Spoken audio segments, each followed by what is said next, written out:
दोस्तों, आप बने रहिए हमारे इस वीडियो पर। आज हम जमनालाल बजाज की जीवन परिचय के बारे में बताएंगे, जो राजस्थान के एक महान क्रांतिकारी थे।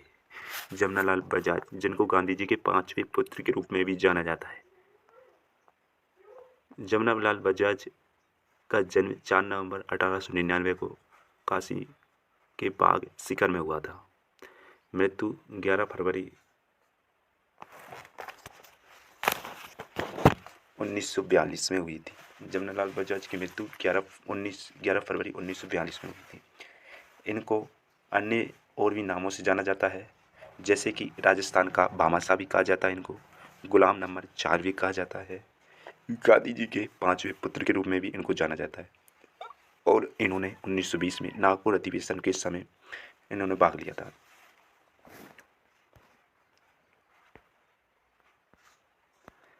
प्रथम विश्व युद्ध में 1914 से 18 में अंग्रेजों का सहयोग करने के कारण राय बहादुर की उपाधि मिली इनको। प्रथम विश्व युद्ध की डेट का पता चल गया यहाँ से कि प्रथम विश्व युद्ध हुआ था 1914 से 1918 तक। तब जमनालाल बजाज ने राय बहादुर की उपाधि धारण की थी, जिसे असहयोग आंदोलन के दौरान इन्होंने वापस लौटा दिया।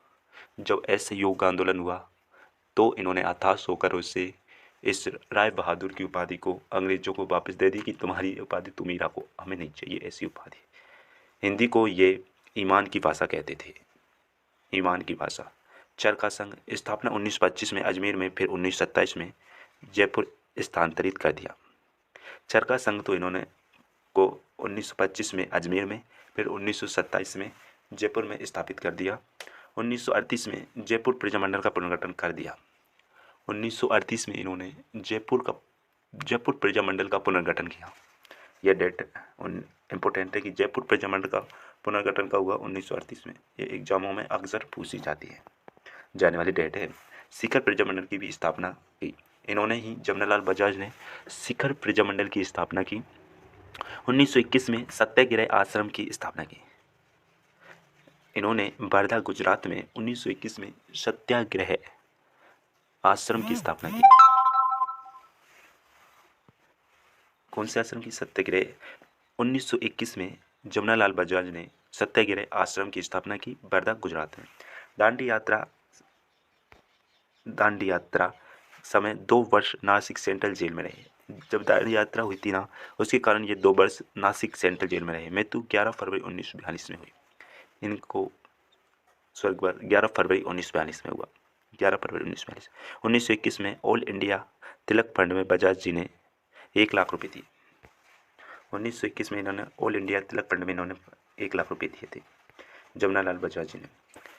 बजाज जी की मृत्यु के बाद 4 नवंबर 1970 को भारत सरकार द्वारा बजाज जी की स्मृति में डाक टिकट जारी किया गया।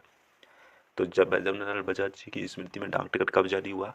तो 1970 में जारी हुआ। ये इम्पोर्टेंट है कि कब जारी हुआ? 1970 में भारत सरकार द्वारा बजाज जी की स्मृति में डाक टिकट जारी किया। वर्धा में गांधी जी को जमीन बजाज जी ने दी थी।